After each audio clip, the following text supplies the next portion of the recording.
Sampai mana tadi? Bagian Rasul, ya. Monggo lah, tapi kayaknya Muhammadiyah lebih memahami itu aspek budaya ya Pak ya. Artinya memang masyarakat Arab kala itu ya begitu pakaiannya.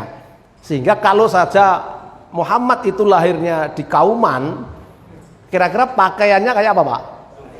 Ya, surjanan, lagi blangkon, yang keris itu ya.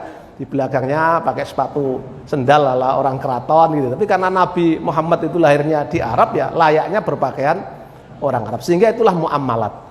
Nah karenanya kita pakai batik itu ya biasalah. Itu bagian dari kultur ya, bagian dari budaya. Bukan berarti kita tidak mencontoh Nabi gitu loh maksudnya.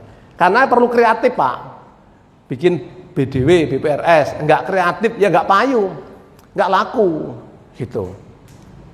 Sehingga kalau kantor Bu Harum MEK itu lebih baik dari kantornya Pak Gita ya, karena kami harus melayani banyak klien Pak, yang kliennya berbeda dengan tamunya Pak Gita gitu loh.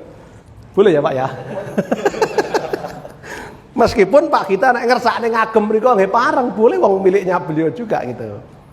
Gitu Pak, supaya performnya memang kita desain berbeda dan membangun itu tidak sedikit pun minta uang PWM kayaknya itu. Toh semua juga kembali ke BWM. Tapi kan apakah lalu dakwah terus majelis tabligh juga harus sederhana, harus ya sendalan, harus kelumut misalnya? Kan ya enggak juga tuh Pak ya. Apalagi sudah sekarang ya, dakwah milenial misalnya kan harus kreatif Pak. Karena model dakwah itu barangkali urusan muamalat loh. Betul ya Pak ya? Penggunaan teknologi dan seterusnya, kalau kita tidak masuk ke sana ya habis Pak. Coba Bapak klik pertanyaan tentang seputar hukum-hukum ibadah saja, nggak usah muamalat, ibadah saja. Yang muncul itu kira-kira siapa Pak? Di googling, tanya Mbah Google, hukum puasa nisfu Sa'ban gitu. Yang jawab siapa Pak kira-kira Pak? Ya, yang tarjih menjawab itu tidak muncul. Atau tablik menyapa itu belum muncul loh Tat. Belum muncul. Seorang diri namanya Ustadz Abduh Tuasikal apa Tuasikal ya? Tuasikal dengan Rumaiso itu mangklik gitu, munculnya mereka semua loh Pak. Itu padahal katanya timnya juga nggak banyak orang dan bahwa beliau lebih ke one man solo. Ternyata bisa jagat maya itu lebih kentara dibanding kita itu. Itu kan soal kreasi di muamalat Bapak Ibu sekalian. Oleh karenanya saya setuju Prof Jaih, meskipun juga banyak dibantah kemarin, fatwa tentang muamalat kata beliau itu harus solutif. Jadi kalau Dewan Syarah Nasional bikin fatwa nggak bisa dilakukan, ya itu berarti tidak menjawab kebutuhan zaman Pak hari ini. Misal bagaimana hukum jual beli online. Bapak pesan barang, mohon maaf saya sebut misalnya lewat GoPay. GoPay ya? GoFood. Nah, beli makan, pesan lewat GoFood. Boleh enggak Pak hukumnya? Boleh enggak? Bagi yang mereka memandang ini persoalan baru dan harus merujuk sepenuhnya kepada bagaimana perilaku ekonomi Nabi, enggak boleh. Karena menggabungkan antara akad pinjaman, kalau kita pesan itu kan berarti kita nggak bayar dulu Pak. Nah itu dianggap qad, kemudian dengan akad jual beli dalam satu transaksi ada dua akad, betul enggak? Itu enggak boleh Pak. Gitu. Tapi bagi Prof Jaih tidak ada masalah. Wong semuanya jelas kok. Malah beliau menghukumi ini pakai bai'us salam, bukan qad, bukan jual beli biasa. Gitu. Jadi akadnya pakai bai' salam Pak. Kalau begitu selesai. Bahwa pesan lewat teknologi itu metode saja. Gitu, sehingga nggak ada masalah. Bagus loh. Ya. Ada komentar Pak sampai di sini?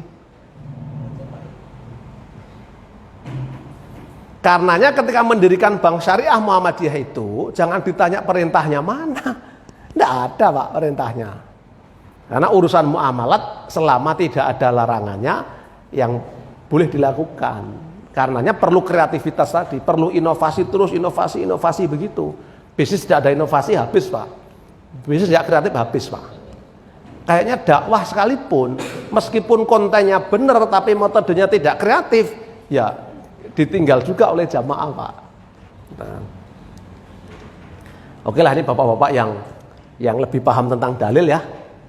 Nanti monggo saja dilanjut.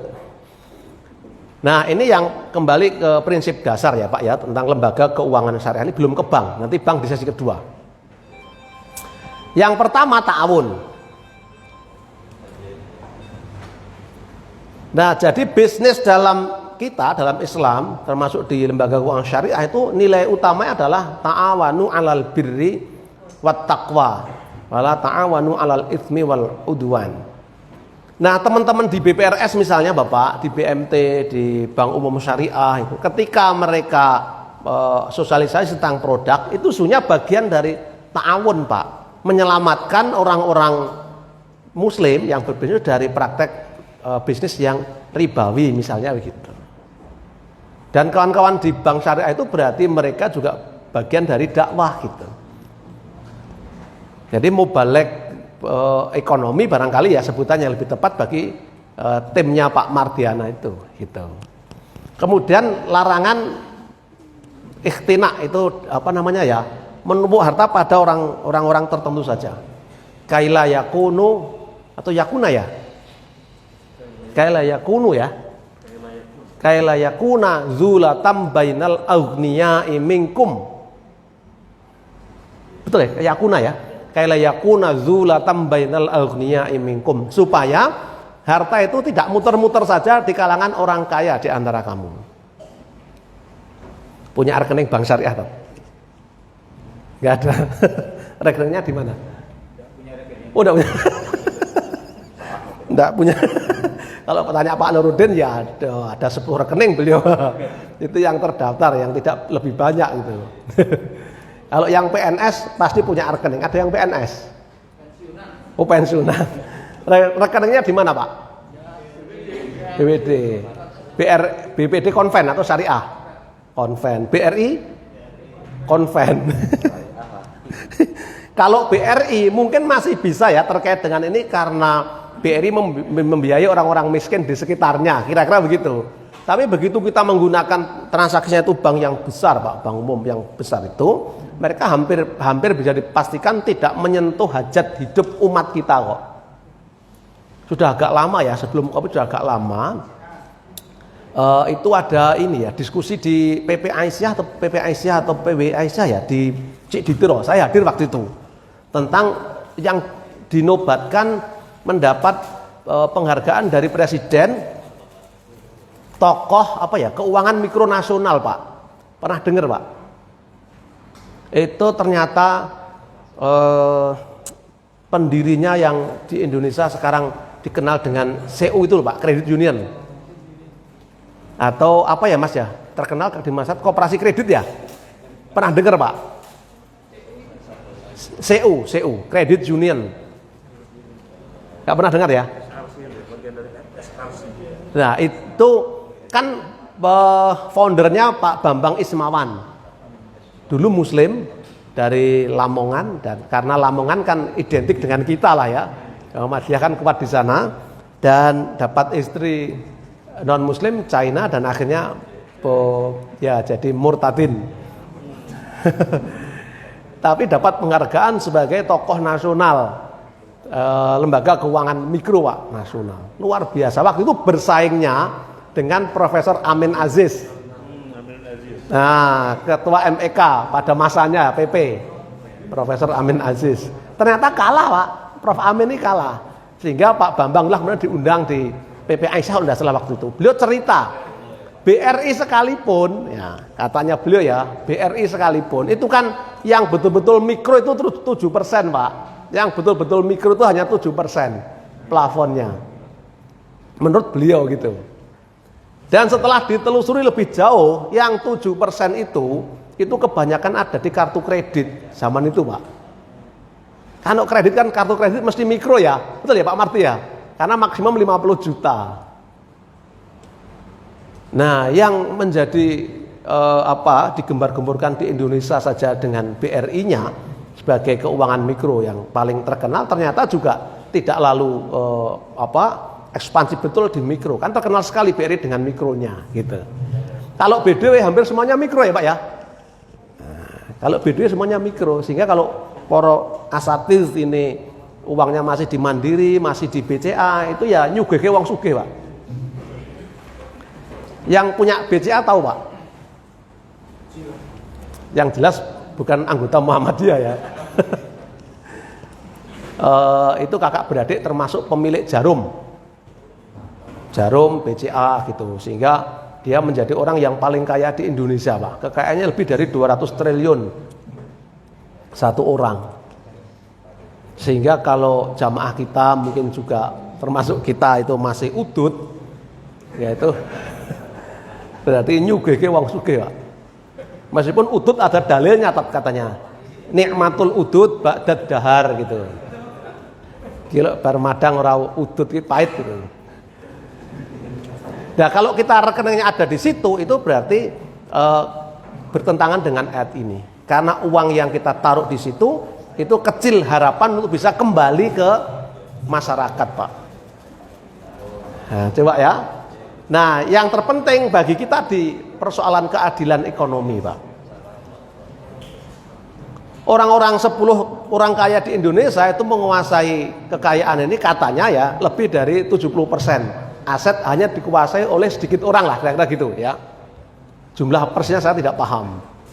Nah, sementara yang mayoritas orang itu mendapatkan kue ekonomi hanya kecil sekali, tidak lebih dari 2%. Sehingga ada disparitas yang luar biasa terhadap penguasaan aset-aset bangsa ini, kira-kira gitu ya.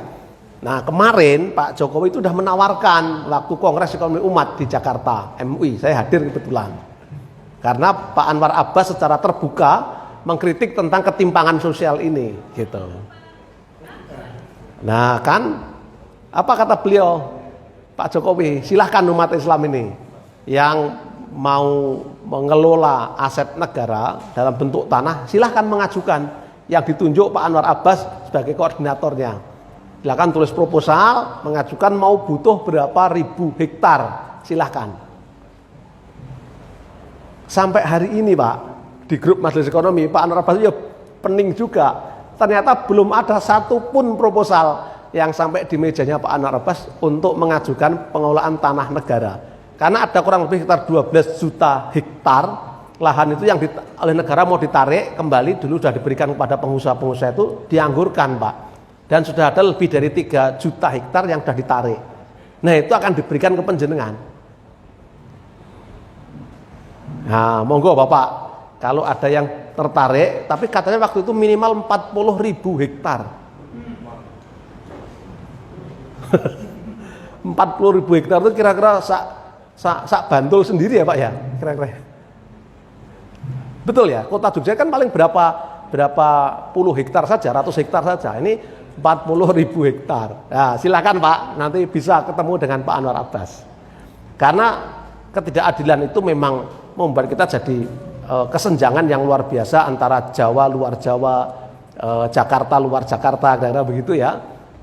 Karenanya Bank Syariah hadir, harusnya membuat ekonomi menjadi lebih distributif. Orang yang miskin sekalipun harusnya punya hak yang sama untuk mendapatkan akses kepada sumber daya keuangan. Kembali ke prinsip ini Pak, ini masih muamalah ya, harusnya muamalat ya Pak Marti ya.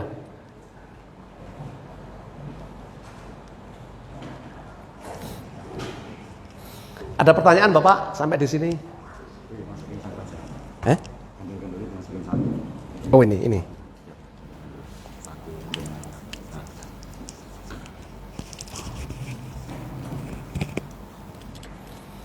Monggo, ada komentar? Belum, J? Ya. Kembali ke persoalan prinsip dasar muamalah. Semuanya boleh kecuali ada larangan. Larangan-larangan yang saya tampilkan ini yang biasa terjadi di praktek muamalat maliyah kita ya. Tentu masih banyak larangan-larangan lain yang terjadi juga, tapi kita biasa dengan 4 atau 5 hal ini ya. Gitu. Yang pertama adalah tadi Pak kita sebut istilahnya maghrib ya Pak ya. Maghrib. Meskipun ada yang mengkritik Pak, karena maghrib itu kata yang bagus gitu, jangan dipakai untuk larangan gitu. Dalam maghrib itu ya maisir, gharar, riba.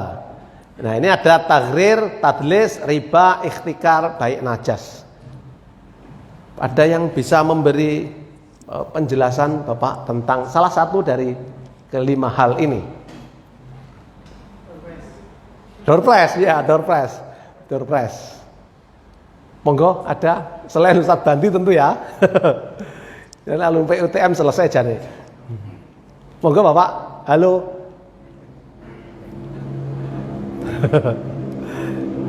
Salah enggak apa-apa Pak, kita ini forum ilmiah kok. Salah itu boleh, berbeda juga boleh. Silakan Tat. Iya boleh, salah satu. Make. Penipuan. Kalau riba itu insya Allah ada tambahan dibalik transaksi amal tersebut. Untuk jalan banyak tidak kita sampaikan. Oke. Ada yang mau mengkoreksi? Halo. Oke ya, nanti kita lihat ya. Kalau benar berarti dapat door prize ya. Oke, kesini dulu Pak. Jadi penyebab transaksi itu dilarang ya. Bisa karena lizatihi, ini ada li ghairihi atau selain zatnya. Ada kalau urusan transaksi misalnya karena akadnya tidak sah. Yang sudah eksplisit tersebut kan ini ya Pak ya. Babi, judi, khomer gitu ya. Enggak tahu kalau udut ini saya merah-merah ini. Udut. Di Muhammadiyah sudah difatwakan ya Pak ya? Sudah ya? Iya. Kalau udut itu haram. Tapi faktanya pengurus Muhammadiyah sekalipun juga masih banyak yang udut gitu. Kalau pas udut saya jadi NO dulu katanya gitu. Nah nanti selesai udut masuk lagi Muhammadiyah lagi gitu. Memang susah loh Pak. Menyuruh orang berhenti rokok itu sulitnya luar biasa, dan mereka itu lebih senang diantemi makanya kon leren rokok Pak. Lebih senang gelut dan makanya leren rokok gitu.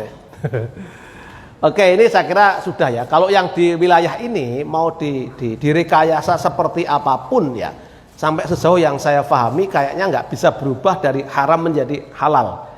Babi misalnya beredar kemarin viral itu kan, apakah lalu penyebab babi haram itu karena banyak unsur negatifnya, misalnya cacing pita di kandungan daging babi itu. Pertanyaannya, lalu kalau hilahnya ini sudah hilang, cacing pitanya sudah bisa dihilangkan, bisa nggak daging babi berubah menjadi halal? Ya kan kita selama ini kita selesai atau sepakat karena lizatihi ya. Kalau ada orang lain berpendapat misalnya, itu juga bisa li ghairihi.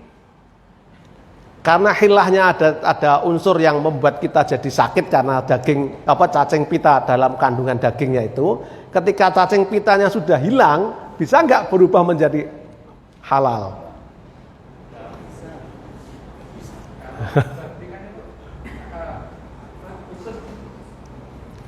Langge.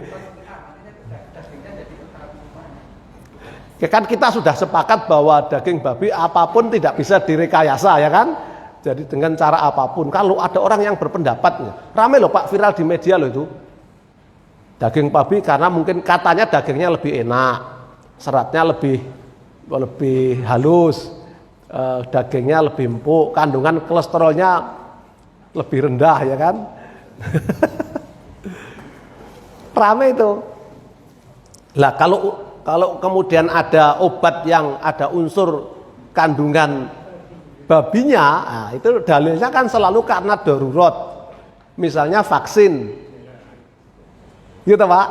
Vaksin, sudah vaksin semua ya, Ustadz ya? Sudah belum? Nek melu Muhammadiyah sudah ya. Jadi kan, loh kok vaksin Pak? Aku melu Muhammadiyah gitu. Aku sih percaya karo Muhammadiyah. Kan pemerintah enggak, pokoknya saya percaya dengan Muhammad. Kalau saya gitu Pak, saya udah booster juga karena diwajibkan oleh Muhammadiyah suruh booster, melu booster. Gitu, masih rasional lah kira-kira gitu. Ya ada sing ngeyel ya nan pengurus Muhammadiyah gak apa vaksin mau dikadali karo pemerintah kok gitu. Ya mau bisnis katanya gitu. Ya monggo lah. Ya. Oh, enggak, tapi saya kira Muhammadiyah masih bisa dipercaya. Gitu. Sehingga kalau kepada yang lain tidak, mestinya kepada Muhammadiyah landasannya. Nah, ada unsur babinya Pak di situ. Alasannya karena darurat. Pertanyaan, betulkah vaksin itu sampai derajat darurat gitu kan? Nah, ada juga yang saya ngeyel, Pak. Enggak, mau ora vaksin ya ora apa-apa gitu. Kan nyatanya bervaksin malah kena Covid. Nah, bervaksin ya malah mati gitu. Memang vaksin yang menyebabkan mati kan belum tentu juga, atau yang mati sepersekian juta dari yang sehat kok gitu ya. Dan ini perdebatan akan terus terjadi kalau hal-hal seperti itu. Padahal sudah bagi kita kan selesai karena zatnya sudah haram gitu. Kalau memang itu yang berhak menghukumi darurat sudah menghukumi itu, ya selesailah kita ikut yang berwenang saja. Nah, yang selain zatnya Bapak, ini yang dipraktekkan di bank syariah itu kebanyakan yang baru pada persoalan riba ini. Kalau apa ya, Bapak mungkin masih ingat praktek tanaman hias apa yang mahal itu Pak?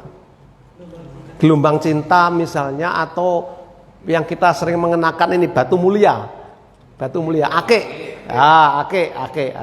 Gak ada yang pakai. Biasanya yang pakai ake itu temennya siapa pengacara kondang itu? Hotman Paris sampai kabotan tangan begini. Nah, karena pakainya banyak banget. Batu mulia itu dari daerah saya Pak, Pakistan. Nah, Wetan Wonogiri, Wetan Kidul Wonogiri, Pacitan. Itu hanya 10.000, 5.000, paling mahal 50.000. Ya tiba-tiba menjadi 100.000, 500, bahkan jutaan rupiah Pak. Waktu saya masih ingat haji tahun 2015 itu ada teman tiduran di Nabawi itu. Ini dirijinya nih, orang dari timur, dari daerah yang terkenal kan dari daerah Bacan itu mana Pak ya, Bacan, Kalimantan sana ya. Itu dia tuh cerita sendiri dengan temennya, aku mau ngurung-ngurung itu 3 ake itu 20 juta katanya. Ini 25 juta, 20 juta. Jadi nek cara diketok siji drijine 20 juta Pak ini. Sampai gede-gede itu 20 juta.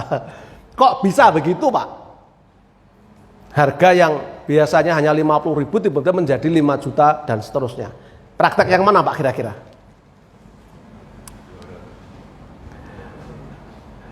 Gharar. Yang mana Pak? Kenapa Pak? Promosi. Ya itu mah kena. Promosi sudah hampir nyambung dengan salah satu di sini.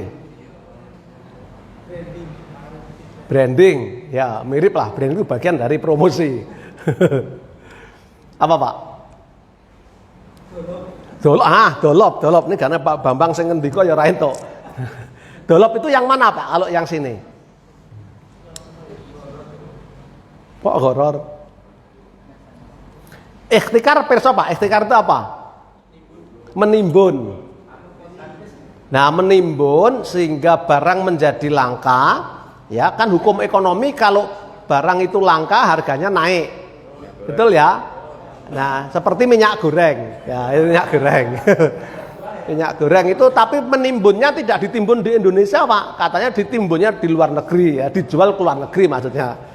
Karena harga di luar negeri CPO itu lebih mahal daripada di dalam negeri. Ini hukum pasar begitu Pak. Sehingga kalau Pak Jokowi tidak ambil tindakan ini ya akan terus terjadi. Nah, ketika pasar bebas seperti ini harga dibiarkan melambung tinggi, mungkin nanti akan suplai minyak akan kembali ke Indonesia. Tapi kita tidak akan mendapatkan harga murah dalam waktu dekat gitu. Karena udah kompetisinya udah pada persoalan harga. Jadi kalau supply itu apa ya?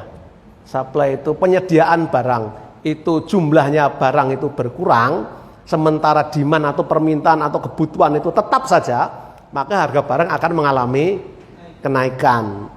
Ketika itu direkayasa, nah ini jadi problem Pak. Misal, ungsum panen Lombok,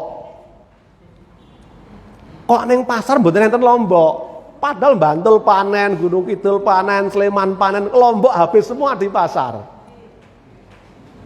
Kemarin itu loh Pak, ya sehingga harga Lombok dari 20.000 menjadi 100.000, 120.000. Kenapa itu terjadi? Ya karena Lombok hasil panen dibeli oleh seseorang atau kelompok orang tertentu sehingga digudangkan. Nah, ketika barang tidak ada di pasaran, harga naik, pemilik barang ini kemudian menjual barangnya ke pasar pelan-pelan. Dia kulaan hanya 10.000, dijual di pasar lebih dari 100.000. Ini bentuk zulmunnya di situ, bentuk kezalimannya. Pertanyaannya, apa masyarakat tidak bisa dicegah dari makan lombok? Sampai ada yang mengatakan, katanya, saya itu sampai ngelus dodo ya. Kok mendino sing domoke minyak goreng bae. Mbok orang goreng ganti godok gitu. Ada Pak yang begitu?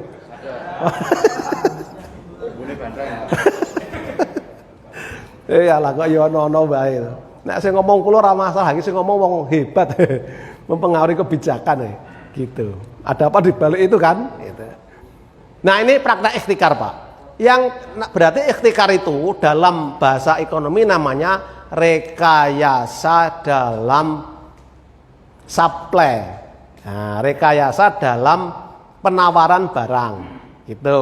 Jadi barang itu ada, tapi karena ditimbun sehingga seolah barang menjadi tidak ada. Gitu loh, Pak. Nah, yang bai'un najas itu sebaliknya, rekayasa dalam permintaan. Akik, kenapa jadi mahal? Karena direkayasa, Pak. Seolah-olah tinggi sekali permintaan batu mulia ini. Padahal yang merekayasa, yang membuat model dolop itu, mereka yang telah memiliki banyak batu mulia. Jadi sebelumnya mereka itu membeli batu mulia, Pak. Nah, kemudian membuat rekayasa, konco-koncone kon nawar. Iya, aku dodol barang 1.000. Nah, nanti Pak Nurudin datang nawar. Berapa Pak Nurudin? 150.000. Enggak. Kalau mau 200.000, wong kancaku wis nawar 100.000 tak nehke. Nah, Pak Bambang datang berikutnya. Nawar. Berapa Pak? Saya nawarkan 250.000. Enggak boleh. Wong Pak Nurudin 200 wae enggak oleh. Nek gelem 300, ya toh? Berikutnya niki Ustaz Hendra tak suruh datang, Pak nawar lagi. Berapa? 500.000. Enggak. Wong itu nawar 400 enggak tak kasih kok. Nek gelem ya lebih dari itu. Terus begitu Pak, sampai orang yang ke-10 misalnya harga barang menjadi 5 juta gitu. Padahal Pak Nurudin, Pak Bambang, Pak Indra dan orang yang 10 itu adalah orang saya sendiri. Bolot dewe. Itu nek bahasane Pak Bambang namanya jual beli dolop. Jogja gitu ya? Dolop itu kalau bahasa ekonomi namanya rekayasa dalam permintaan. Ada Pak? Bakule sinten niku? Wah ya begitu Pak, harus hati-hati itu. Kalau dalam skala kecil yang dirugikan mungkin tidak banyak orang, tapi skalanya nasional bisa dibayangkan Pak. Banyak sekali jamaah kita yang alih profesi dulu. Dari pekerjaan apa gitu kemudian berpindah jadi penggosok batu mulia, gitu. Iya Pak, ada tangga 2 itu 3 tangga saya. Dia dulu jualan di Gemerilko berubah jadi buka batu mulia gitu. Baru buka selesai 2-3 bulan habis bisnis itu. Ya, karena pemain utamanya sudah melarikan diri dari pasar karena batu mulianya sudah habis gitu loh, Pak. Kita kecelek semua. Dan itu terus berulang loh, Pak. Tidak binatang, tidak batu mulia, tidak tanaman hias kan? Terus saja dibodohin kita ini. Nah, kita sembuh perno-perno pokoknya. Baik ya. Nah, yang horor, tagrir, horor itu ketidakjelasan, Pak. Kayaklah bahasa gampangnya ya membeli kucing dalam karung gitu. Nah, jual beli online yang oleh Prof Jaih dihubungkan dengan bai'us salam itu juga menurut sebagian orang itu masih terdapat unsur horor karena barangnya tidak jelas. Sering terjadi katanya itu barang yang datang tidak sesuai dengan spek yang ada di dalam platform digital itu. Katanya begitu. Tapi wong saya itu jarang, malah belum pernah membeli sendiri lewat online itu belum pernah, Pak. Ya paling kongkonan lah gitu. Tapi memang aneh ya, kadang-kadang di toko buku itu harganya hanya sekitar sampai 3 juta, itu di online satu paket itu bisa hanya 2 juta loh Pak, 2.400 kemarin. Saya ambil Al-Muwafaqat itu, Asatibi itu di toko biasa gini 3.400.000 Pak. saya ambil di online itu hanya 2.400.000. Kok disparitasnya tinggi sekali ya gitu. Nah itu persoalannya asli atau tidak gitu. Kayaknya nggak asli kayaknya. Nah karena nggak asli maka juga horor gitu. Karena nggak aslinya itu. Oke Pak, nanti yang riba kita jelaskan lebih panjang, kita diskusikan ya. Nah yang ini kalau Pak Jai Pak untuk urusan sah dan tidaknya akad itu kira-kira 3 jam sendiri kemarin. Hanya untuk bicara sah dan tidaknya akad. Karena ternyata perdebatannya luar biasa. Perdebatan luar biasa. Termasuk Pak Mardi murobahah bil wakalah. Itu ada yang berpendapat boleh dilakukan meskipun wakalah belum ditunaikan, ya Pak. Apa itu Pak? Kaget juga saya. Padahal fatwa DSN sudah jelas, murabahah bil wakalah boleh dilakukan setelah wakalah ditunaikan terlebih dahulu. Sementara Pak Jai ada yang berpendapat tidak seperti itu. Wih, hidup itu Pak forum diskusinya. Wah dalilnya keluar semua. Baguslah. Oke ini sudahlah ya. Saya jadi pengennya langsung ke sini Pak. Nah, atau di sini aja diskusinya ya, bentar. Nah,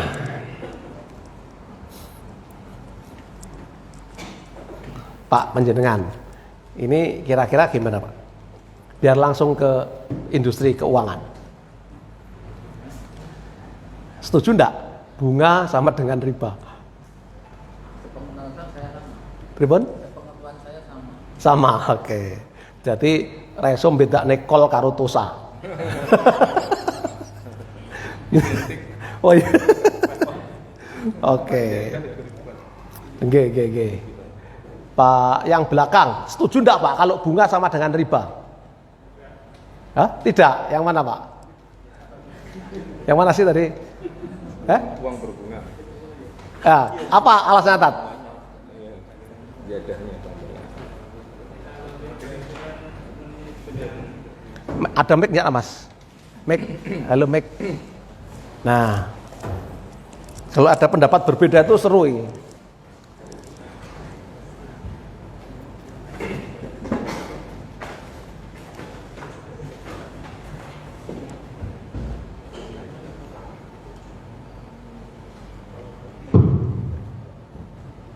Terima kasih menghangatkan suasana. Oh ya. Perkenalkan Mas Setia dari KMM Kulon Progo. Oh siap, oke. Pada definisinya saya tidak tahu sebenarnya, tapi realitanya saja bahwa kalau riba itu meninggikan selisih dari pokok tanpa disepakati. Kalau bunga itu memberikan selisih dari pokok, ya, tabungan misalnya, itu sudah ada kesepakatan. Oke. Kesepakatannya persentase. Nah, saya menyamakan bunga itu beda dengan riba karena bunga itu sama dengan harga hasil. Oh. Iki saya ora iso bedakne kol karo tosa. Saya ikut istilahnya Pak Gita loh ya. Pak Nurdin mau berpendapat? Ya. Iya. Silakan Pak Nurdin. Oke. Terima kasih. Sakit. Habis baterai nih. Baterai Pak.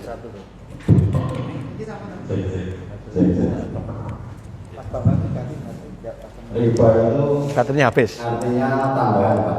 Oke. Jadi tidak setiap yang namanya tambahan itu adalah bunga. Karena riba itu macam-macam. Setelah dipinjami kemudian mulai pembonceng itu juga bukan bagian dari riba. Artinya tambahannya pembonceng.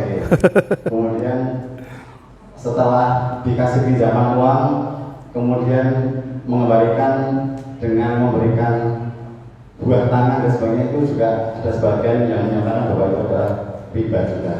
Maka bunga itu adalah bagian dari riba, tapi tidak semua riba adalah bunga. Terima kasih. Oke. Punya rekening Di bank konvensional, Pak. Nah, ada dua-duanya. Iya, biasanya kenapa masih punya konvensional? Karena teknologinya katanya konven lebih bagus gitu. Padahal perasaan enggak sekarang konven dan syariah sudah mampu kok bersaing secara teknologi dengan bank konven sekalipun ya, Pak Mardi ya. Nah, hanya kecanggihan itu sekarang kalau urusan teknologi udah nggak ada bedanya, Pak. Nah, mau alasan apa lagi misalnya gitu ya? Kecuali Transfer. Iya, mau transfer kemanapun bank syariah itu sudah oke kok. Masih pakai konven karena depannya disewa. Kalau belum punya kerjasama. Salah satu hambatan di Muhammadiyah itu, Pak, katanya karena sudah terlanjur kerjasama dengan konvensional sebelumnya, sehingga mau mutus nggak enak lah, kira-kira gitu. Ya, padahal sudah jelas. Nanti kita lihat fatwanya Tarjih kira-kira seperti apa. Oke, Pak. Ini secara bahasa ya. Betul, Pak. Az-ziyadah itu bertambah atau tumbuh atau berkembang ya, secara bahasa. Istilahnya ini. Jadi yang menyebabkan bertambahnya itu tidak jelas Pak alasannya. Kenapa muncul tambahan X misalnya sebesar X, atau katakanlah kalau persen ya 1% sebulan misalnya. Itu yang membuat apa, Pak? Para ekonom beralasan dua hal, Pak, yang membolehkan bunga dalam transaksi ekonomi. Pertama, untuk muncul ya Pak malah. Nah, yang pertama alasannya untuk mengganti nilai uang yang terus menurun seiring dengan waktu. Ada teori namanya time value of money. Pernah mendengar, Pak? Gitu, di PUTM nggak pernah didiskusikan ya Ustadz Bandi ya, teori time value of money. Jadi menurut teori ini Bapak, nilai uang itu semakin panjang disimpan kira-kira gitu akan mengalami penurunan. Contoh, kalau kita punya uang 10.000 rupiah, hari ini bisa digunakan untuk beli 1 cangkir kopi, ya, maka tahun depan nilai uang 10.000 itu sudah tidak bisa untuk membeli kopi.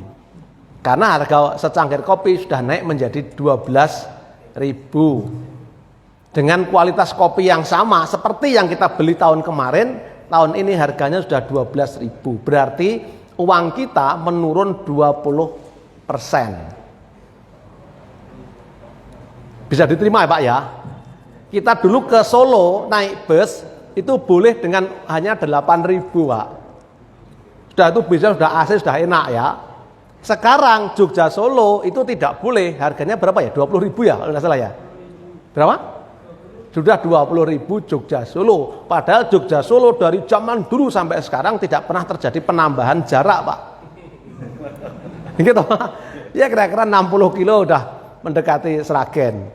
Gitu. Jarak tempuh yang sama, mobil dengan kualitas yang sama, harganya sudah berubah. Itu berarti uang kita nilainya turun. Atas dasar itu pula yang menyebabkan wakaf uang itu jadi persoalan kalau tidak segera diproduktifkan. Ya, kita hari ini nerima uang 1 miliar diem, itu berarti sudah mengurangi nilai wakafnya seiring dengan penurunan nilai uang. Gitu. Padahal ingat bahwa namanya wakaf, al-wakfu itu harus tidak boleh berkurang nilainya, harus berhenti, Pak. 1 miliar ya harus 1 miliar. Nilainya rupiahnya tetap 1 miliar, tapi hakikatnya nilainya sudah turun seiring dengan perjalanan waktu. Karenanya nazir harus segera memproduktifkan. Kembali ke sini, Pak. Tadi alasannya karena penurunan nilai uang. Pertanyaannya, apakah penurunan nilai uang itu selalu sama dengan tingkat suku bunga rata-rata? Oke, silakan, Ustaz. Itu penurunan nilai uang itu kan tidak berlaku global, karena di tiap daerah atau negara lain bisa jadi dia Berbeda. seperti kalau kita harga di Arab Saudi misalnya Sejak dulu kalau ayam itu kadang-kadang 4 miliar ya 4 miliar sampai sekarang pun gitu. Sementara kita kan enggak. Dulu kita bisa makan 4.000 ayam, sekarang cuma 10.000. Nah, jadi apa? Makanya saya ini apakah pengertian maknawi yang dicantumkan di situ itu hanya bersifat lokal, tidak global, karena artinya di tempat lain ada yang tetap segitu, Pak. Saya kira itu, Pak. Oke. Nah, itulah Bapak udah menjawab pertanyaan saya tadi. Berarti penurunan nilai uang itu tidak selalu identik dengan tingkat suku bunga. Kalau saja yang membenarkan bunga itu mengaitkan dengan penurunan nilai uang, mestinya gitu kan, tingkat bunga selalu identik dengan tingkat penurunan nilai uang. Faktanya di Arab Saudi misalnya yang menggunakan standar emas sebagai transaksinya, underlying transaksinya itu kan tidak terjadi penurunan gitu. Gitu loh Pak ya, saya setuju lah begitu. Ini berlaku global Pak, berlaku global. Nah, sehingga Bapak Ibu, nanti ada diskusi berikutnya, kajian berikutnya misalnya tentang uang. Kenapa kita sering bermasalah dalam urusan begini Pak? Salah satu pangkalnya katanya karena kita menggunakan uang di mana nilai nominal dan nilai intrinsiknya berbeda. Saudi misalnya dengan standar emas ya, nilai uangnya itu tidak terjadi perbedaan nilai nominal dan nilai intrinsik. Dinar dirham misalnya Bapak Ibu sekalian, yang tertulis di sana 100 itu berarti nilai nominal, nilai intrinsiknya nggak ada angka 100 pun, kalau dijual dia juga harganya 100. Berbeda dengan uang giral kita, uang kartal, uang giral kita ya. Uang kita kertas itu 100.000 misalnya, kalau angka 100.000 dihapus, maka kertas itu sudah tidak bernilai. Kesepakatan global Pak dulu menerbitkan uang harus dijamin dengan emas. Kalau negara menerbitkan 1 triliun, maka negara harus mengadakan emas senilai 1 triliun. Tapi lama-kelamaan itu tidak terjadi karena emas cadangannya semakin hilang, semakin habis. Tapi berdebat tentang itu nggak akan pernah selesai Pak. Kenapa? Karena hari ini uang sudah tidak penting lagi. Dan ke depan kayaknya semua transaksi sudah tidak ada wujud uangnya karena semuanya serba virtual. Gitu loh Pak. Islam harus sudah menjangkau ke sana. Bagaimana ketika dunia sudah tidak ada fisik uang? Gitu Pak. Coba, itu namanya electronic money. Sekarang sih masih ada bank sebagai perantaranya. Saya membayangkan ke depan pada saatnya nggak ada lagi Pak. Wong soal harga itu soal kesepakatan kok. Nah, bahwa sekarang harga itu melalui medianya uang, ya itu kesepakatan hari ini. Sehingga kenapa cryptocurrency itu diharamkan di Indonesia, salah satu unsurnya karena negara tidak mengakui kripto sebagai media transaksi. Jangankan kripto Pak, yang ramai di Jakarta kemarin sampai ditangkap Jaim Saidi itu karena mengganti transaksi rupiah dengan dinar. Iya kan? Ya, dinar di Indonesia untuk transaksi kemarin nggak boleh Pak. Berarti penggunaan dinar untuk transaksi jual beli normal di Indonesia haram Pak. Merujuk kepada bahwa mata uang yang dipakai di Indonesia bukan dinar tetapi rupiah, atau yang disetujui negara misalnya pakai dolar dan seterusnya. Panjang berdebatnya, tapi begitulah kira-kira alasan pertama. Alasan kedua Pak, tambahan itu sebagai pengganti inflasi. Tahu Pak ya inflasi ya? Ya, inflasi itu ya kenaikan harga-harga secara agregat ya di semua negara ini. Tapi pakai kebijakan negara untuk menentukan berapa tingkat inflasi, maunya begitu. Pertanyaannya sama. Ketika bunga boleh karena faktor inflasi, apakah tingkat suku bunga rata-rata identik dengan tingkat inflasi? Urusan 1 dan 2 tadi Pak, penurunan nilai uang dan inflasi tidak bisa dijawab secara matematis sekalipun artinya jawabannya tepat gitu ya oleh ahli ekonom-ekonom yang mengamini bunga diperbolehkan. Dari situ sesungguhnya argumentasi ekonomi untuk membolehkan bunga lemah Pak. Kayak gitu ya. Gitu. Oke, kayaknya agak bingung urusan di sini kayaknya ini. Rada serius sedikit agak bingung kayaknya. Udah mulai panas. Oh, udah mulai panas. Gimana Tat? Tadi yang masih membolehkan bunga. Ini dari perspektif ekonomi ya. sudah mulai connect belum ya? Ya kalau masih bingung berarti mau pinter ya. Katanya bingung dulu katanya. Oh tambah bingung ya. Nah. Bapak Ibu, masyarakat Arab jahiliyah itu hampir sama dengan kita. Tidak bisa membedakan tambahan yang muncul dalam transaksi jual beli dengan tambahan yang muncul dalam transaksi hutang piutang. Pak Nurdin tadi benar ya, tidak semua tambahan haram, tidak semua tambahan riba. Betul. Cek Al-Baqarah 275 Pak. Ada yang hafal ayat ini utuh, dapat door prize. Kalau direktur BDW hafal ya, hafal ini ayatnya BDW kok, wajib hafal. 275 sampai berapa ya? 279, 278. Oke, terus Pak Pol sampai 278 loh. Jangan baca. Ini hafalan kok. Pripun Tat? Nggih, hafal ya? Nggih. Illa. Nah.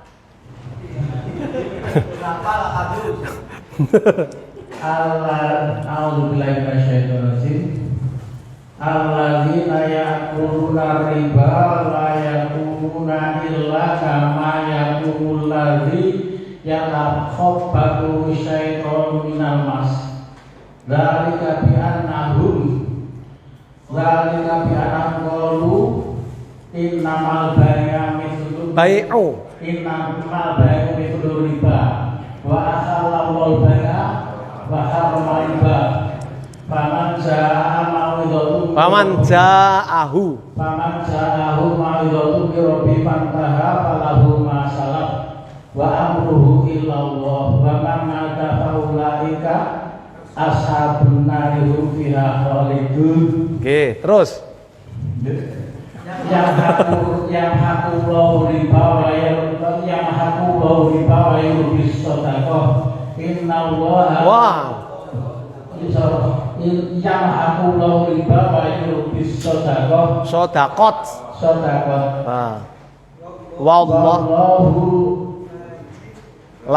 wallahu la yuhibbul mufsidin. Wallahu la yuhibbul wallahu la yuhibbul kulla kafarin athim. Nggih. Terus. Innal ladzina amanu wa amilus sholihati wa aqamus sholata wa atuz zakata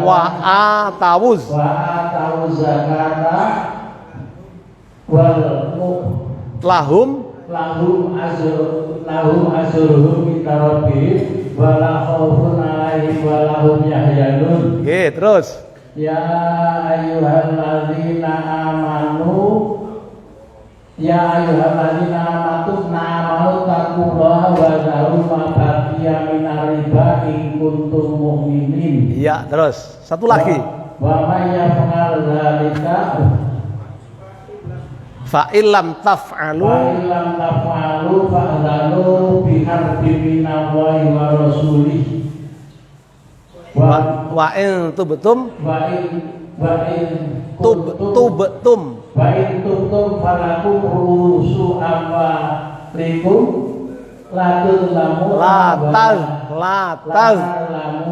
la tazlimuna. Satu lagi. Wa in kana dzu usratin fanadhiratun ila maisarah.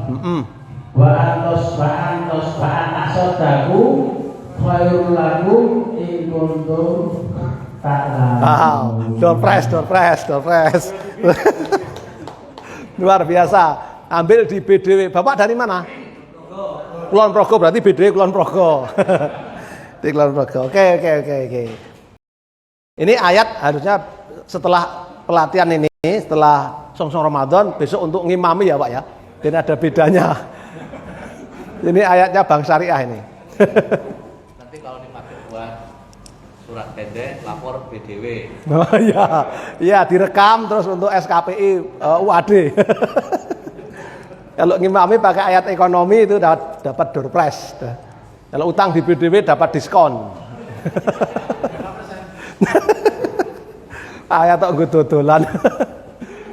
Oke. Alladzina yaquluna riba la yaqumuna illa kama yaqumul ladzi yatakhabbathu syaitanu minal mas.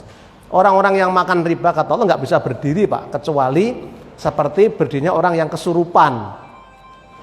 Artinya tidak kokoh berdirinya. Memang Bapak silahkan cek tafsir-tafsir klasik banyak mengatakan itu di yaumul akhir ya, di akhirat. Padahal enggak Pak. Yamhaqullahu riba itu Allah membunuh, mematikan riba itu sesungguhnya sampai di dunia Pak. Bayangkan Bapak ya, keluarga, individu yang kehidupan itu penuh dengan praktek ribawi yang besar misalnya rentenir Pak, itu bisa kokoh enggak kira-kira berdirinya Pak? Pernah training di MUI menghadirkan masjid-masjid besar waktu itu di Kanwil Kementerian Agama, saya juga salah satu pematerinya. Kemudian kita tanya itu masjid-masjid gede yang hadir tuh, Bapak kira-kira ada enggak jamaahnya yang kena rentenir gitu? Ini kan tadi kita berbasis masjid, kata Pak kita, dakwah kita berbasis masjid.